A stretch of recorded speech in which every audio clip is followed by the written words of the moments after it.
Assalamualaikum, apa khabar? Hazri Samsuri. Hari ini saya nak bercerita tentang Modenas dan Kawasaki. Ini antara soalan yang ramai teks dekat kami, yang message ke kami dalam TikTok ni. Sebenarnya kami dah tulis artikel tentang isu ini beberapa bulan dahulu, tapi dunia sekarang siapa nak membaca kan? Ya Allah. Ayat pertama turun tu suruh kita membaca sebenarnya tau. Tapi tak apalah, saya ceritakan juga. Now, dalam tahun 2019, semua ini bermula. Kawasaki di Malaysia dijual di bawah lembayung Kawasaki Malaysia Sdn Bhd, dan syarikat ini sebenarnya bukan 100% milik Jepun. Ya, dia ada local partner dia sendiri. So Kawasaki mempunyai lebih kurang 40% plus di dalam syarikat itu, dan dalam tahun 2019 dia jual saham-saham Kawasaki Jepun. Nama dia dalam Jepun, nama syarikat Jepun dia ialah KHI, Kawasaki Heavy Industries. So KHI jual saham-saham dia di dalam Kawasaki Malaysia Sdn Bhd. Okey, dia jual. Ini menandakan dia dah tak mau partner dengan, dia tak mau jual Kawasaki itu saja, dia dah ada plan lain. So satu berita yang besar. Dan partner Malaysia di dalam Kawasaki Malaysia Sdn Bhd pun dah tak boleh nak jual Kawasaki. Kerana itu, syarikat itu dia telah bertukar menjual Suzuki. Sebab tu anda lihat Suzuki tiba-tiba boom, meletup. Sebab dijual oleh orang-orang yang berpengalaman. Diorang sebelum ni menjual Kawasaki, dan Kawasaki memang berjaya dalam Malaysia. So dia dah tukar arah, dia jual Suzuki. So, apa jadi dengan KHI, Kawasaki Heavy Industries di Japan? KHI beli saham dalam Modenas. Sebelum ini, KHI sudah memang ada saham di dalam Modenas. Sejak hari pertama Modenas diwujudkan, Kawasaki Japan mempunyai 19% saham di dalam Modenas. Dalam tahun 2019, dia tingkatkan equity saham dia daripada 19% to 30%, 30%, dengan jumlah yang dibelanjakan 40.3 juta ringgit Malaysia. Tak cukup dengan itu, dia juga membeli saham CPS, bukan Kempro punya enjin, CPS, Convertible Preference Shares. Okay? Dia beli 52 juta CPS yang dikeluarkan oleh Modenas. Dan ini bakal meningkatkan ataupun sudah meningkatkan saham KHI di dalam Modenas sehingga 48%. Bermakna Modenas dah jadi macam Perodua dengan Daihatsu ataupun Proton dengan Geely.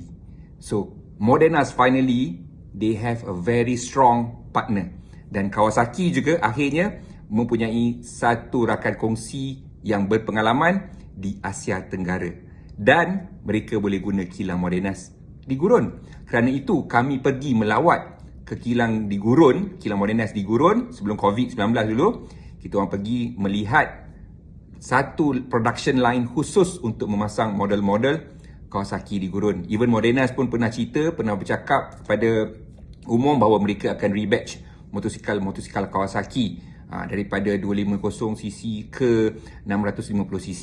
So masa tu tak confirm lagi model apa dia. Sebenarnya sampai sekarang ni pun tak confirm. Cuma yang confirm ialah yang Ninja lah, Ninja 250 2 inline. Okay, model lain memang tak tahu. Itu dulu. Okay, now sekarang ni apa yang jadi? Ramai yang kata Kawasaki tiba-tiba diam lah, dan Modenas tak pernah cerita lagi pasal rebatch lah, rebranding apa semua. Projek tu macam dah tak jadi, macam dah sejuk. Ada sebabnya. Ini ialah kerana proses perundangan, di mana Modenas tak boleh bercerita, Kawasaki pun tak boleh bercerita tentang benda tu, sehingga Kawasaki dan syarikat lama mereka, Kawasaki Malaysia Sdn Bhd tu, proses penceraian tu sah. So belum sah lagi, so diorang tak boleh nak cerita banyak. So belum sah lagi, so diorang tak boleh nak bercerita panjang. So sekarang ni dah sah. Dah saya rasa berapa bulan dah sah lah sebenarnya. So diorang dah start balik projek itu. Ya, so jangan risau untuk peminat ataupun owner Kawasaki, jangan risau. Kawasaki tetap ada dekat Malaysia. Untuk yang menunggu motosikal Modenas Kawasaki ni pun jangan risau. Soon they will announce something big. Okay, itu apa yang kami tahulah. So soalan kedua ialah apakah motosikal yang akan dipasang? Okey, macam saya cakap tadi, Ninja yang engine tu inline 250 tu memanglah itu apa yang Modenas cakap lah. Saya syak itu pun memang akan dipasang di sini. Tetapi untuk 250 yang 4 inline tu, I'm not too sure about that. Sebab model tu mahal. So kita kena tengok pasaran kita. Adakah orang sanggup bayar mahal untuk sebuah motor 250cc? Mungkin ada kot sebab ramai orang Malaysia pemalas nak upgrade lesen. Daripada B2 naik B4 dia orang malas. Malas sangat korang Rugi kau tahu tak? Motosikal ni paling sedap bila enjin yang besar lah. Tak faham aku. Tapi anyway tak apa. Yang model-model lain macam Versys 650 ke Z900 macam ni memang takkan pasang lah. Sebab Kawasaki cakap model Z900 RS ni hanya dipasang di Jepun sahaja. Dia pun kena jaga pekerja dia kat Jepun. Kalau tidak orang Jepun nak makan apa? So model ni masih lagi dipasang di Jepun sahaja. So model-model lain wallahualam bisawab. Tetapi saya melihat ini sebagai satu perkembangan positif. Kerana Kawasaki dia memang tak pernah berjaya dengan besarnya untuk segmen-segmen kecil di Asia Tenggara. Simply because they do not have the models. Dia tak ada kapcai, dia tak ada skuter kecil. Dia tak ada. Dia ada motor yang besar saja dan market tu memang kecil lah berbanding dengan Honda, Yamaha, Suzuki yang memang ada genre-genre bersisi kecil. Tapi Kawasaki tak pernah nak buat model-model tu. So sekarang ni dia dah ada partner yang berpengalaman iaitu Modenas. Modenas ni sebenarnya R&D dia orang pun not bad. Cuma mereka tidak diberi peluang yang sebetulnya. So saya pernah duduk dengan dia orang apa semua ni. Dulu lagi dia orang ni memang semangat berkobar-kobar nak buat. Tetapi parent company dia memang jenis tak berani lah kan. Parent company dia biasalah dia akan tunggu partner baru dia berani nak buat. Dia tak berani buat sendiri lah. Ya.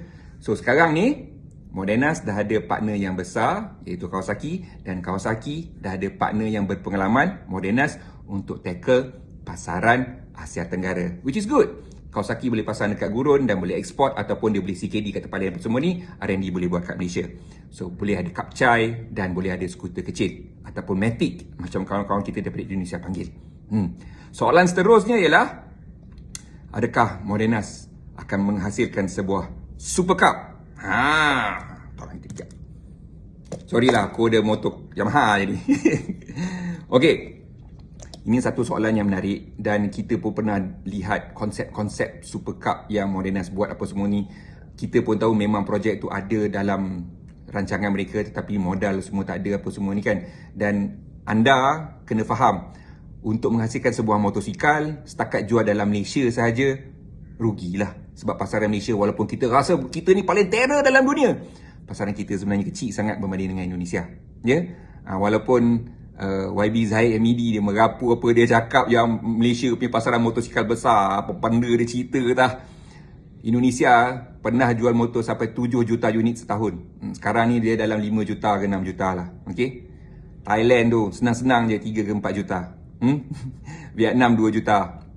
Malaysia juta pun tak sampai bang. Kita dalam 550,000 unit sahaja. Okey.